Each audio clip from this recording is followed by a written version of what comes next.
Welcome to the Human Capital Innovations Podcast, your go-to source for personal, professional, and organizational growth and development.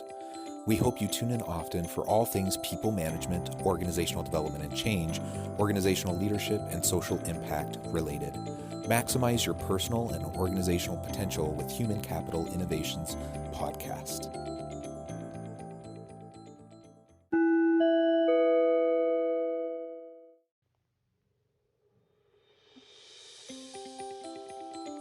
Welcome to the Human Capital Innovations Podcast. In this inspiring TED Talks HCI podcast episode, I explore the recent TED video, Why Working from Home is Good for Business.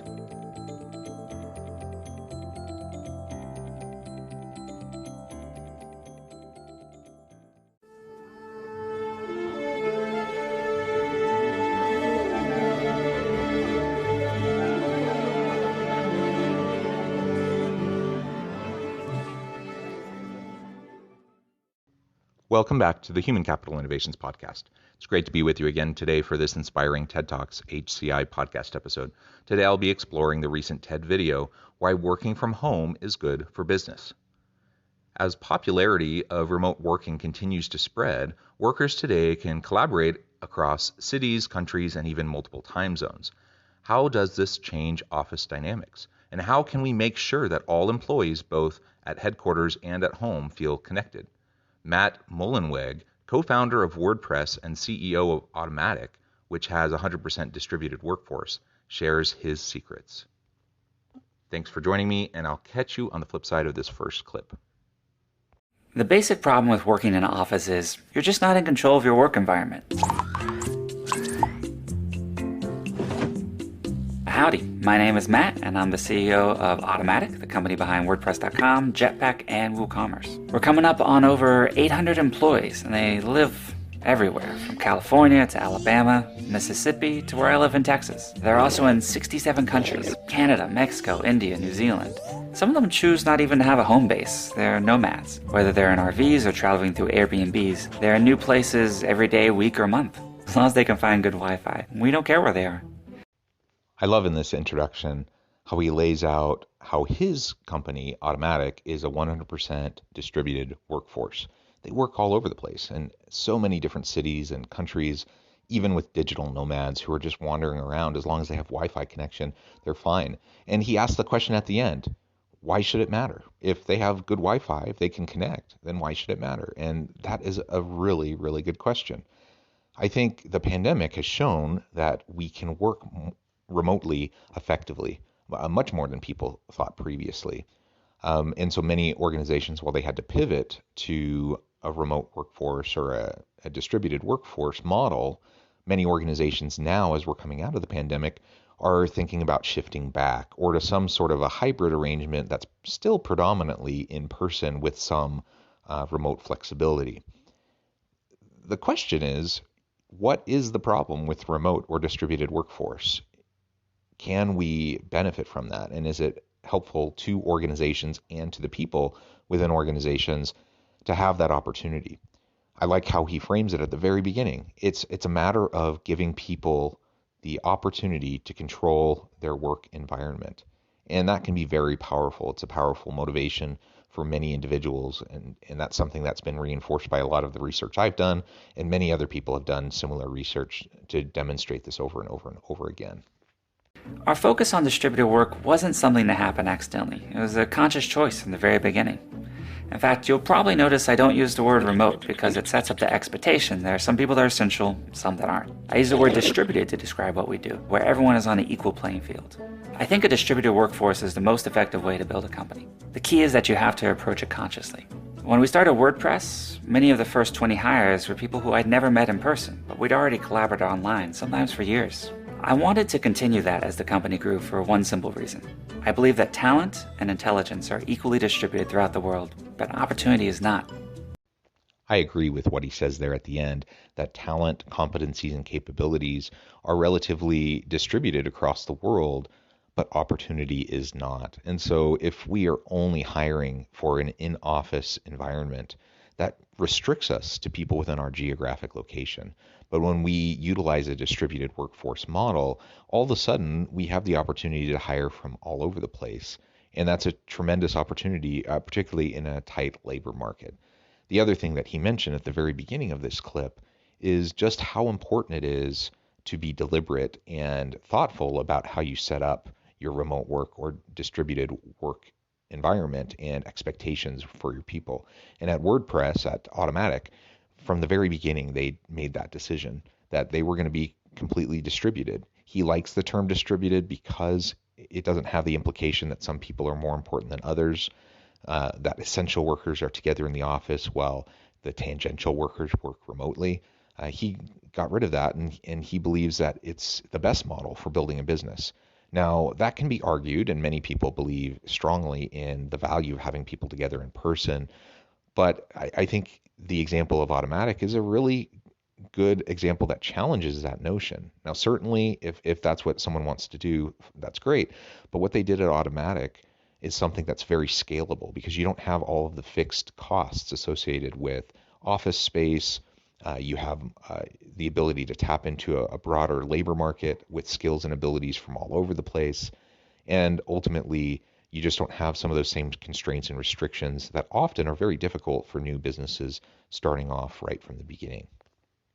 In Silicon Valley, you have the big tech companies fishing from essentially the same small pond or bay. By making the company distributed, we can fish from the entire ocean. Instead of hiring someone who grew up in Japan but now lives in California, you can gain someone who lives, works, wakes up in the morning, and goes to sleep every night, wherever they are in the world. They bring a different understanding of that culture and a different lived experience day to day. At the base of the decision to go distributed, there's a desire to give people autonomy over how they do their work.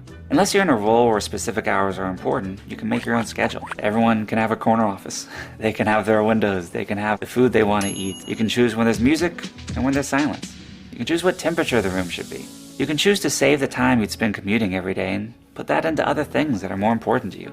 A distributed workforce is ideal for a technology company, but I often get the question, hey, this works great for y'all, but what about everyone else? If you already have an office, there are a few things you can do to build distributed capability. So again, he makes the case, particularly for tech firms, so many start out in Silicon Valley.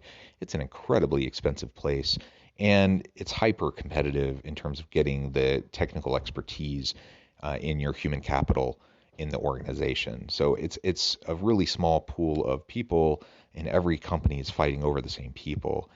That is tough. So a distributed workforce, one, you don't have the high costs of office space in a place like Silicon Valley or in Houston or other really expensive metropolitan areas. That's a huge win that you save a lot of money immediately from just the office space. But then you have the opportunity to tap into labor from everywhere. And when we think about diversity, equity, and inclusion, you can literally have a team from across the globe that brings a richness of diversity and perspective and worldview to what the company is trying to accomplish. Not just people who are immigrants to the U.S. and now living in the U.S. from different backgrounds, but people who are literally living all over the world, and now you can leverage their perspectives. That's a tremendous asset, I think, to any organization. As we've discussed on this podcast many times, the value of diversity is tremendous. First, document everything. In an office, it's easy to make decisions in the moment, in the kitchen, in the hall, but if people work remotely and some members of the team are having those conversations they don't have access to, they'll see these decisions being made without understanding the why. Always leave a trail of where you were and what you were thinking about. This allows others to pick up where you left off. That's great for allowing people in different time zones to interact. It's also great to think about as an organization evolves with people leaving and people joining. So while the distributed workforce model seems to work really well for Automatic, and as he suggests, it probably can work really well for a lot of tech companies, what if you already have a physical office space? What do you do then? There's a lot of sunk cost into that office space, and are we really going to save that much money by going distributed? So he's laying out now a handful of tips on what we can do if we're already in that kind of a situation where we have people working in a physical environment. What do we do to either make to make the most of that situation with some people working remotely, or if we want to expand that distributed workforce over time, or what do we do if we have that kind of a hybrid work arrangement? And the first one is simply that we need to document everything. When we have people physically in the workplace, there are so many casual encounters that end up being meaningful and impactful, and people who are virtual can't be a part of those conversations, and they often don't know what's going on, or they don't know the why behind it. And so that has to be clearly communicated, and it has to be documented so that other people can be brought up to speed and understand the why behind certain decisions, certain strategies, the direction that the organization's trying to go. One, that just makes us more productive, more efficient, more effective as a team when we're working virtually with distributed people all over the place. But two, it also makes sure that people who are remote while others are in person, that they don't feel like second-class team members, that the important ones are in person and they're just on the periphery, and all the important stuff happens when they're not around. So we definitely don't want that. That's an unhealthy dynamic within any team. And so just documenting everything really helps us to deal with the hybrid arrangements of having some people working remotely while others are physically in the office. Along those same lines, try to have as much communication as possible online. When everything's shared in public, it allows those new people to read through and catch up quickly. You also need to find the right tools. There are so many apps and services that help with day-to-day communication, video conferencing, project management, you name it. If you look around the office, the things that changed how you work probably aren't objects anymore. They're things you access through your computer. So test out and experiment with different tools that enable collaboration and see what works. The second tip is just to make sure that we're constantly communicating. And this really feeds off of the first tip. We document everything. Now we need to communicate it. We need to make sure that it's not just siloed in my computer in the office, but now it's shared with people across the team, across different locations around the world. And there are so many different technologies that can facilitate that, from virtual meeting technologies to apps like Slack. There's so many opportunities for us to communicate. Ultimately, you as an organization, as the leadership, need to figure out what works for you and your team. Test things out, iterate, and figure out what works for you and what doesn't, and settle in on something that will allow for you to just effortlessly, seamlessly, and actively, constantly communicate all of the important information that's being conveyed throughout the information, throughout the organization at different points in time.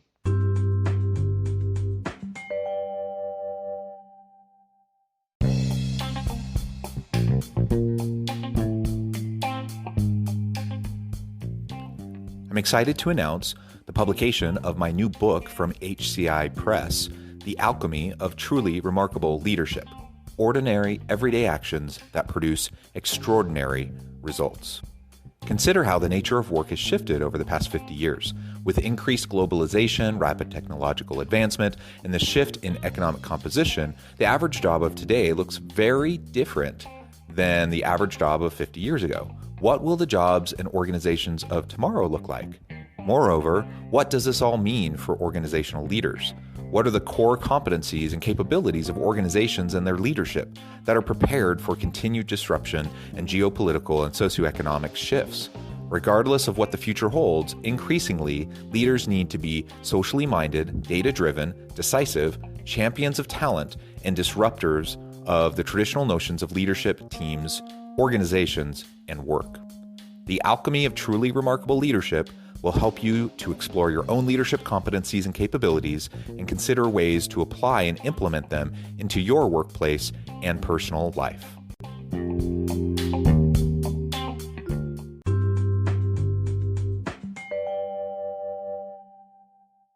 Create productive face-to-face time. In a traditional office, you're in the same place 48 weeks out of the year, and you might have 3 or 4 weeks where you're not together. We try to flip that. So we come together for short, intense bursts. Once a year, we do a grand meetup where the entire company comes together for a week. It's kind of half work, half play. The primary goal is connecting people. When we leave, we want to make sure that everyone's aligned and on the same page, and that they have a deeper connection with their colleagues, so that when they work together the rest of the year, they can bring together that understanding and empathy. Creating productive face-to-face time is important regardless of the working model that your company utilizes. Whether you're completely in person, whether you're completely remote, or some sort of an in-between hybrid arrangement, you need to have productive time together. I think it's even more important when you're either hybrid or with a distributed workforce in a remote kind of an arrangement, because it does matter to be able to connect with people, and you can connect with people more easily when you're together in the same space. You can do activities together to build team camaraderie, just to get to know each other. You can do that some over virtual conferencing, and certainly over time, colleagues can grow to trust each other and develop genuine relationships of respect and trust, and see each other as colleagues, even friends. But it's going to be easier if you can at least connect every so often in person. So as he mentioned, flip the model of where we're together all the time and then we go on vacation and take time away from each other 3-4 weeks a year. Now let's flip it, and in really tight bursts, you can, in a week or so, you can have everyone come together and spend that time really interacting, getting to know each other, spending time together, ultimately learning how to work together and fleshing out those dynamics, so that the rest of the year you can lean on and build upon those relationships to be more effective, more creative, more innovative, and to navigate the complexities, the challenges and difficulties that you will inevitably face during the course of the year. And the final practice is give people the flexibility to make their own work environment. Every person at Automatic has a co-working stipend that they can put towards a co-working space or just to buy coffee so they don't get kicked out of the coffee shop. We even had one group in Seattle that decided to pool their stipends together and rented a workspace on a fishing pier. Also, when each person joins the company, we give them a home office stipend. This is money they can invest in getting the right chair, the right monitor, the right desk setup, so that they can have the most productive environment for them. Giving people the flexibility and the resources to create their own work environment is really important, and it's one of the most attractive things about working remotely or in a distributed model. What's frustrating when you're working remotely is when you don't have a good space or when you don't have the right equipment to be effective. And so what they do at Automatic is they provide those stipends, the work from home stipend, the remote stipend, so that ultimately people can get the right equipment, they can have their setup, even if they don't want to work from home. But the one example of the group of people who are all in the same city together but working remotely, they decided to pool their stipend so that they could rent some workspace at the pier just to have a fun place where they could get together. And so now they're working together in a pseudo office space, not from home. Whatever works for people, give them the flexibility to set up their own arrangements and provide those resources to allow them to do so. When the pandemic hit, so many organizations immediately had to pivot to online remote work and people working from home. And understandably, not every organization had the bandwidth, the resources to support everyone in the work from home kind of an environment. And I was in one of those situations. Being a university professor at a public university, universities don't always have tons of extra budget for that kind of stuff. And so while I had some equipment at home anyways, and I was able to make it work, it really was several months of me just trying to make do with less than ideal equipment. And finally, I decided that I was just going to go out and buy on my own more monitors and other equipment that would help me to do my work better, more efficiently, more comfortably. Now, it would have been really nice if the university had done that. They didn't. I understand why. They didn't have budget for all that for all of the professors. But ultimately, organizations need to be thoughtful about that kind of thing, because you think about the lost productivity that can come from people not having the right equipment, and all of a sudden the cost savings that you might have from not having shared office space in one location, all of a sudden that can be eroded quickly if people aren't being effective, efficient with their time.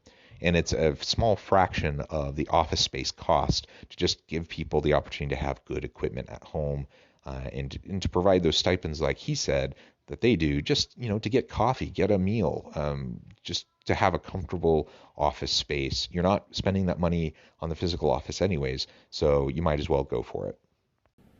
Today, there are just a few companies that are distributed first, but if you fast forward a decade or two, I predict that 90% of companies that are going to be changing the course of the world are going to function this way. I think that companies will evolve to be distributed first, or that they'll be replaced by those that are. As you think about what you're going to build next, definitely consider how you can tap into global talent, give people autonomy to live and work wherever they feel they should, and still participate fully in whatever it is that you're creating together. Do you work with a distributed first organization like Automatic, like WordPress? Probably not. Most people don't now, but think 5, 10, 20 years into the future. And I agree with his prediction. I think the vast majority of organizations will at least have a huge portion of their workforce being distributed. He suggests that the number of organizations that will be distributed first, and that'll be their primary focus, will be 90%. I don't know. I don't know about that. I haven't thought enough about it to really have an opinion, but I 100% agree that it will be super common and it'll become more and more common.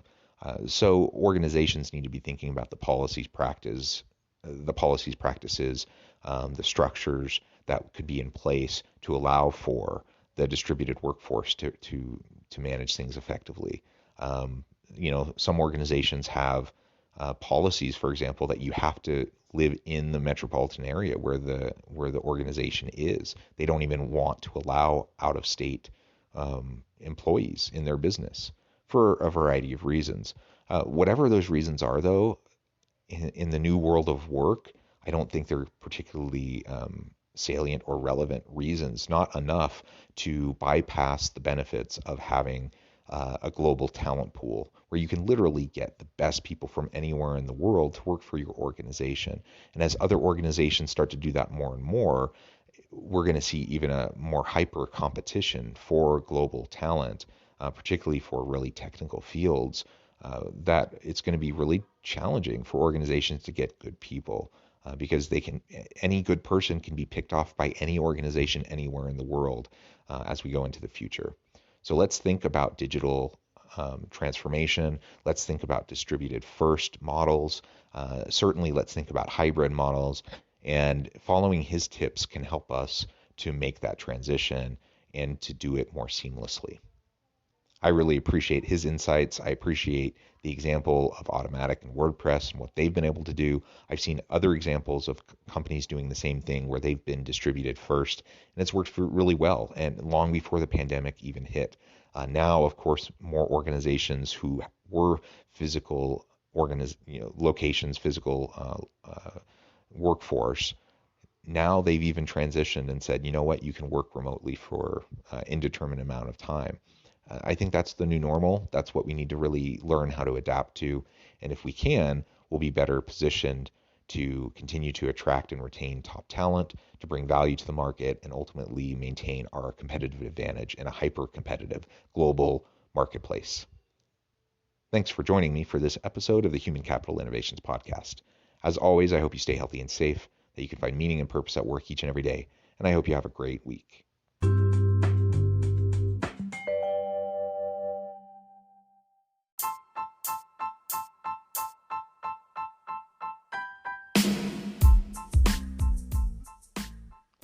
We are excited about the launch of HCI's new magazine, Human Capital Leadership. Human Capital Leadership is a free, interactive e-magazine designed to help individuals, leaders, and organizations find innovative approaches to maximize their human capital potential. We will be publishing issues quarterly in August, November, February, and May. Check out the first issue and let us know what you think.